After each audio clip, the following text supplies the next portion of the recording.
The morning sun painted golden streaks across Chicago's skyline as Bianca Carter adjusted her pristine navy blue uniform in front of the crew room mirror. Another day in the clouds awaited her, and even after 15 years as a flight attendant, that familiar flutter of excitement still danced in her stomach. The Skyline Airways chief purser had earned every stripe on her sleeve through dedication, resilience, and an unwavering commitment to excellence. "Morning, Chief," called out Sarah, one of the newer flight attendants, her enthusiasm infectious. "Ready for the New York route?" Bianca smiled warmly, performing one final check of her appearance. "Always ready, Sarah. How about you, feeling more confident about the safety procedures?" Sarah's cheeks flushed slightly. "Much better thanks to your coaching last week. I can't believe how patient you were with me." "We all started somewhere," Bianca replied, gathering her crew documents. "The key is to stay focused and remember that every passenger's safety depends on us." The pre-flight briefing proceeded smoothly, with Bianca leading her team through the usual protocols. Flight 1217 to New York promised to be routine, a full but manageable passenger load, clear skies, and an experienced cockpit crew. Yet something felt different about this particular morning, a subtle shift in the air that Bianca couldn't quite place.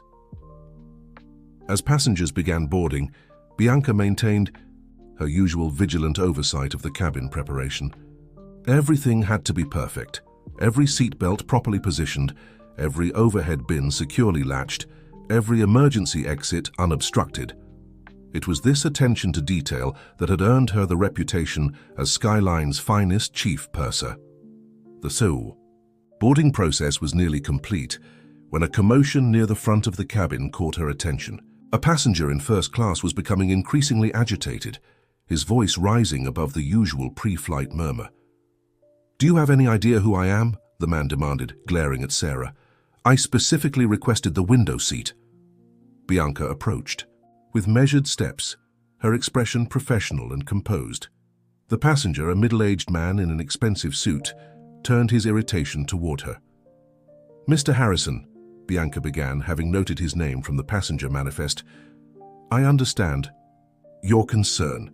However, our seating assignments are final once issued at check-in. I'd be happy to see if any of our other first-class passengers would be willing to switch." "This is unacceptable," he snapped, his voice drawing attention from nearby passengers. "I'm a Platinum Elite member, and I demand better treatment." Bianca maintained her calm demeanor, even as she noticed several passengers recording the interaction on their phones. "Sir, I assure you that we value your loyalty to Skyline Airways. However, all passengers must be treated with equal respect and fairness. If you'd like, I can document your seating preference for future flights." The standoff continued for several tense moments, with Mr. Harrison becoming increasingly belligerent. What he didn't realize, what none of them realized, was that his outburst was setting in motion a chain of events that would change Bianca's life forever. From the last row of first class, a passenger in simple clothing and dark sunglasses watched the scene unfold with great interest. He remained silent, but his attention never wavered from Bianca's professional handling of the situation. As the flight progressed, Bianca couldn't shake the feeling that something significant was brewing. The air felt charged with possibility, like the moment before a summer storm breaks. She continued her duties with her usual precision, unaware that her handling of the difficult passenger had caught the eye of someone who could offer her an opportunity beyond anything she had ever imagined. The flight landed smoothly at JFK, and as passengers began to disembark, Bianca noticed an unusual amount of activity near the jet bridge. Airport security seemed more present than usual, and there was an energy in the air that felt different from a typical arrival. Sarah approached her with wide eyes. "Chief, you're not going to believe who was on our flight," she whispered excitedly. Before Bianca could respond, a member of the ground crew appeared at the aircraft door with an unusual request. "Ms. Carter, your presence is requested in the VIP lounge. Someone would like to speak with you." Bianca looked at her watch, noting that she had just enough time before the return flight to Chicago. Little did she know that this simple request would lead to a decision that would test her convictions, challenge her dreams, and force her to question everything she thought she knew about success and fulfillment. The VIP lounge at JFK Airport was a world away from the bustling terminals. Below, soft lighting and plush furnishings created an atmosphere of exclusive luxury, but Bianca barely noticed her surroundings. Her attention was fixed on the figure standing by the floor-to-ceiling windows, Michael Jordan himself, his commanding presence unmistakable even in casual attire. "Ms. Carter," he said, turning to face her with a warm smile. "Thank you for joining me. I was impressed by how you handled that situation in first class." Bianca's professional composure wavered slightly as she realized the man in sunglasses had been none other than the basketball legend and business mogul. "Mr. Jordan, it's an honor. I was simply doing my job." "That's exactly why I wanted to speak with you," he replied, gesturing for her to take a seat in one of the leather chairs. "What I witnessed today wasn't just someone doing their job. It was someone demonstrating exceptional leadership and character." The conversation that followed seemed surreal. Michael Jordan explained his latest venture, the Jordan Bank, and his vision for creating a financial institution that would revolutionize customer service.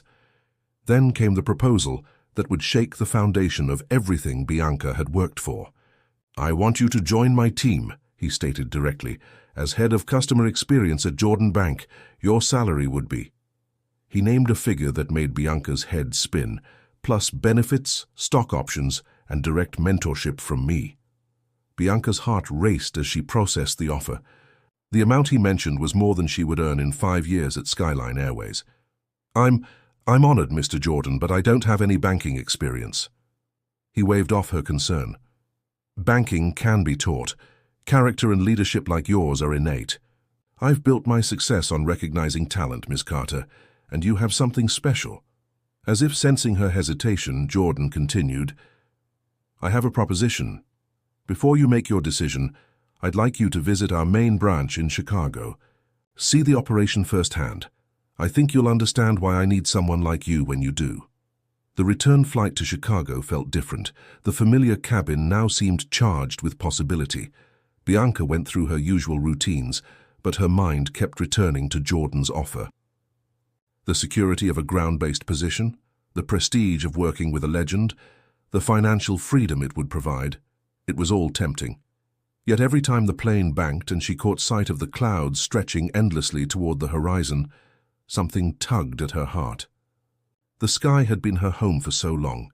Could she really leave it behind? Landing in Chicago, Bianca was surprised to find a car waiting for her. The driver held a sign with her name and explained that Mr. Jordan had arranged for her to visit the Jordan Bank headquarters immediately. The gleaming tower that housed Jordan Bank's main branch rose impressively above the Chicago streets.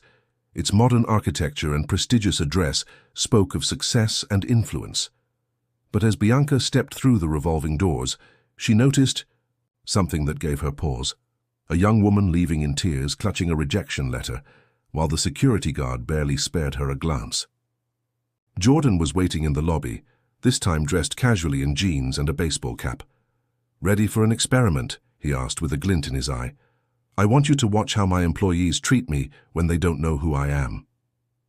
What followed was an eye-opening experience that would force Bianca to confront not just a career decision, but a fundamental choice about her purpose in life.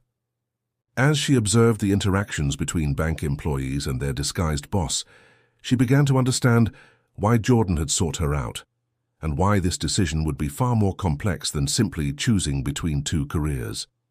The afternoon unfolded like a carefully orchestrated play, but the drama was all too real. With each interaction, each dismissive gesture from employees toward their incognito boss, Bianca saw both the challenge and the opportunity before her. Yet even as she recognized the potential impact she could have at Jordan Bank, the sound of distant planes overhead kept drawing her attention upward, like a compass needle invariably pointing north. The Jordan Bank lobby buzzed with activity as Bianca watched the unfolding scene. Michael Jordan, still in his casual disguise, approached the customer service desk with a deliberately rumpled check in hand. The young banker behind the counter barely looked up from his computer screen. "I'd like to open an account," Jordan said, his voice deliberately uncertain. This is my first time banking here. The banker, whose nameplate read Thomas, gave Jordan's attire a dismissive glance. Minimum deposit for a basic account is $5,000. Do you have that? Bianca felt her jaw tighten. The condescension in Thomas's voice was unmistakable. She watched as Jordan pulled out the check, a cashier's check for $50,000, and placed it on the counter. Thomas's demeanor shifted instantly, though not in the way Bianca expected. Rather than becoming more helpful, he became suspicious. Sir, we'll need to verify this check. It could take several days.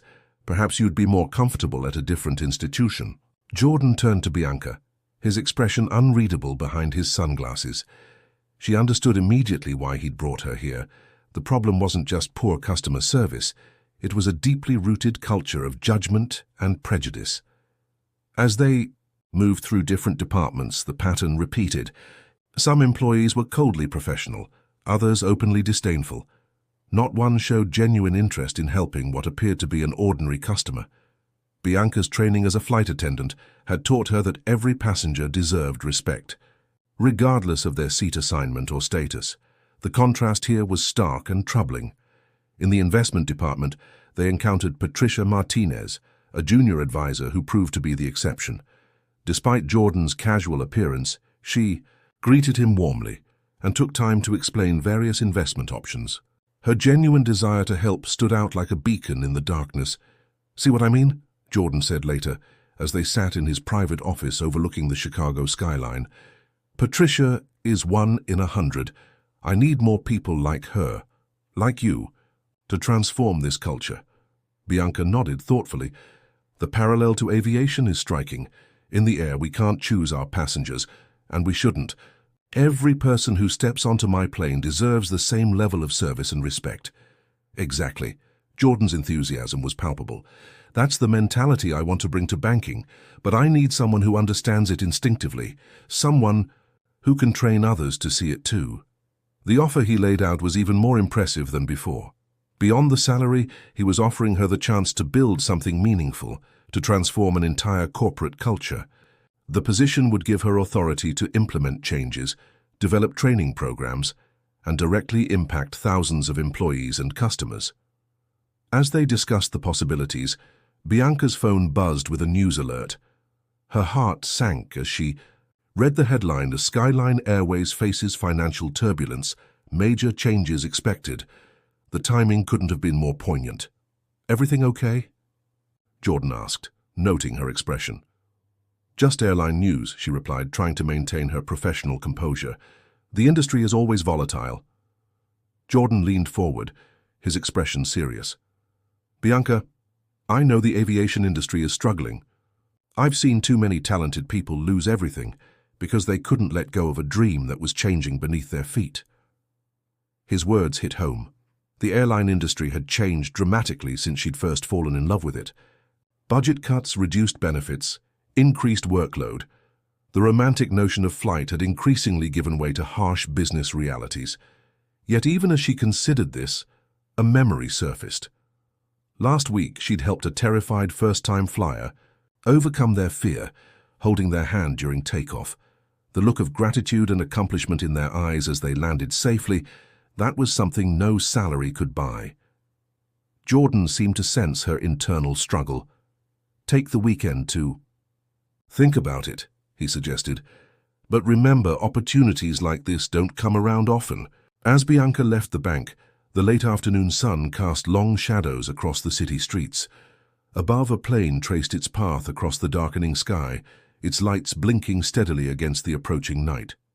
She found herself tracking its progress until it disappeared behind the buildings, just as she had done as a child. The decision before her wasn't just about career paths or financial security. It was about identity, purpose, and the true meaning of success.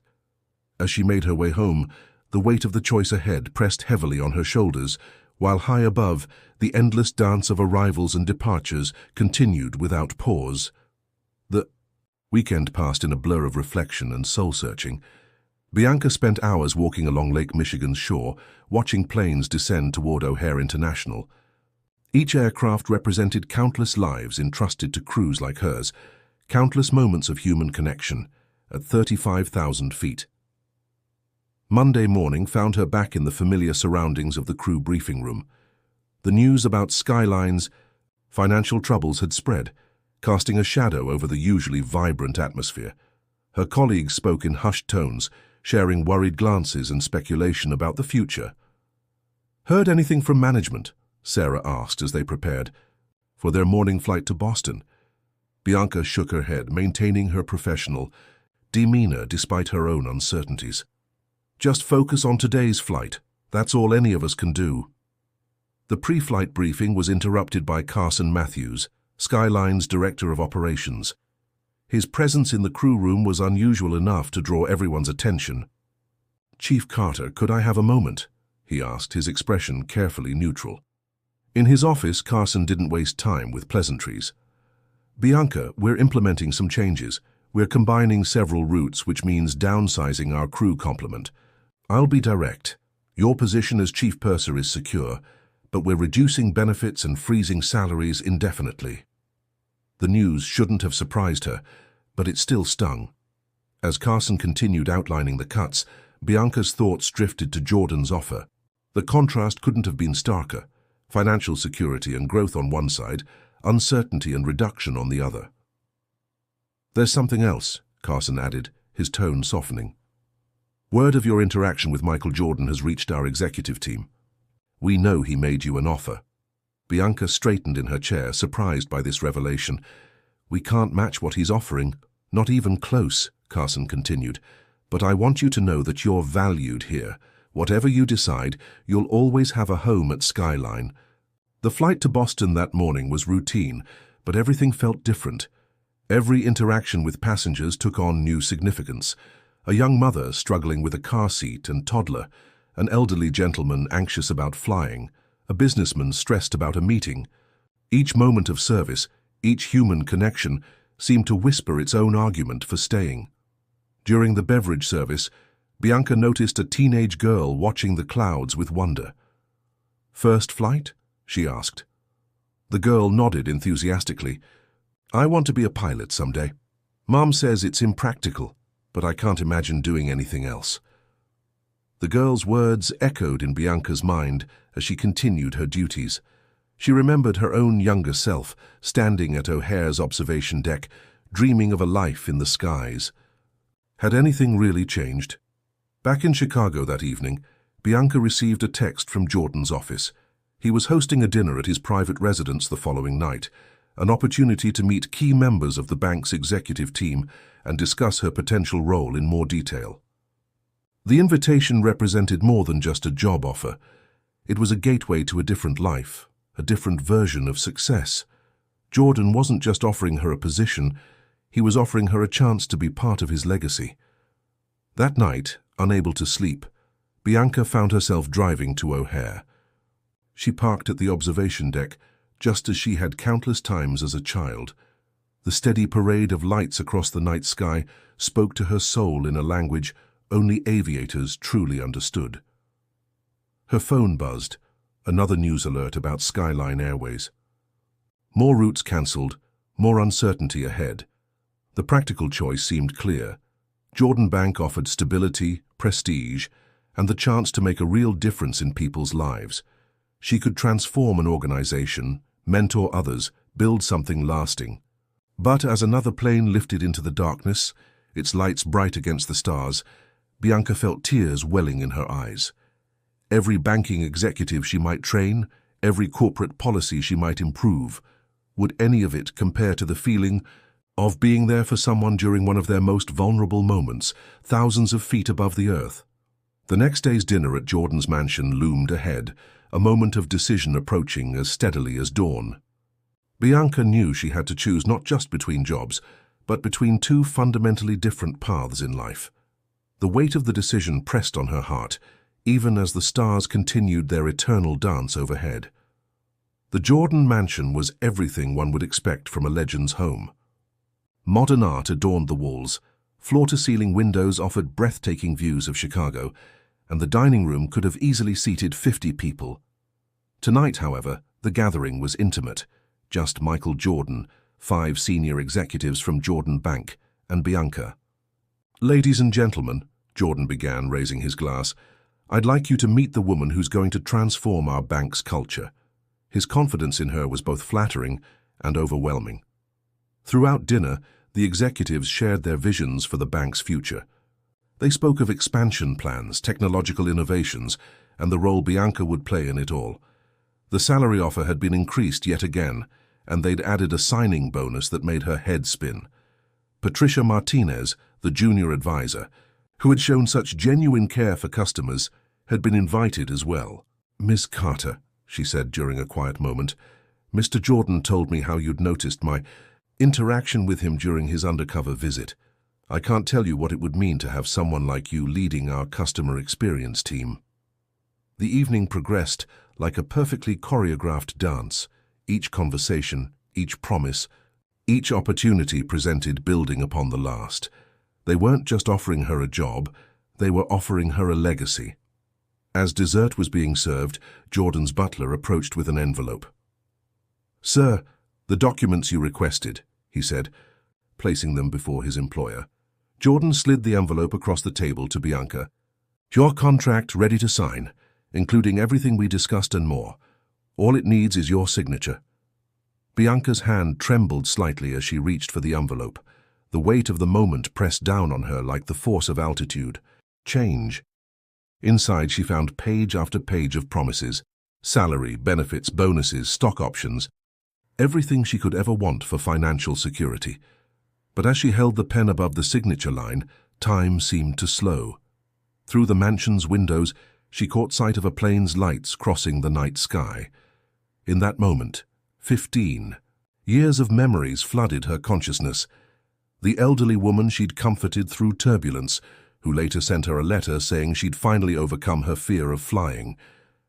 The businessman who'd had a panic attack mid-flight, whom she'd talked through his anxiety until he could breathe normally again.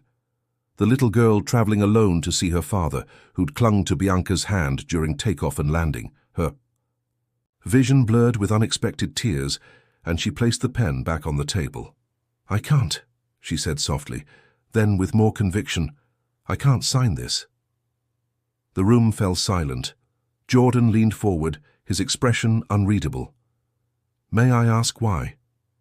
Bianca took a deep breath, gathering her courage. "Mr. Jordan, when you played basketball, you could have made more money doing something else, but you stayed because it wasn't just a job.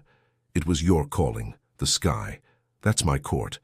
That's where I make a difference, one person at a time."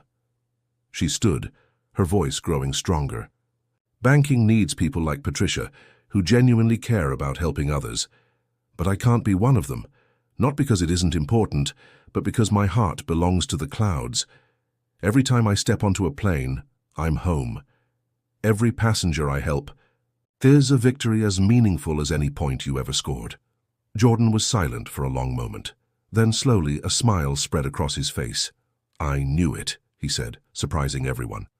"I knew from the moment I saw you handle that difficult passenger.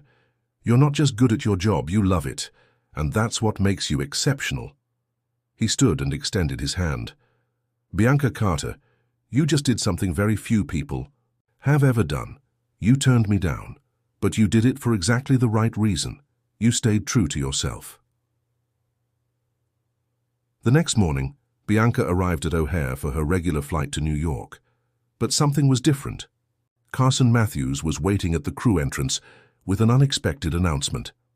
"Your integrity made quite an impression," he said, handing her an envelope of his own. "Mr. Jordan called our CEO last night. He's making a significant investment in Skyline Airways, with one condition. He wants you to head our new customer service training division while keeping your role as chief purser. He said something about having the best of both worlds." Bianca opened the envelope with trembling fingers. Inside was a proposal for a revolutionary training program that would allow her to share her expertise with future flight crews while continuing to fly. Her salary would increase, though nowhere near what Jordan Bank had offered, but that didn't matter. As she walked through the terminal toward her waiting aircraft, Bianca felt lighter than air. The morning sun streamed through the giant windows, and the familiar sound of jet engines filled her with joy. She had chosen purpose over profit, passion over prestige, and somehow the universe had conspired to reward her authenticity.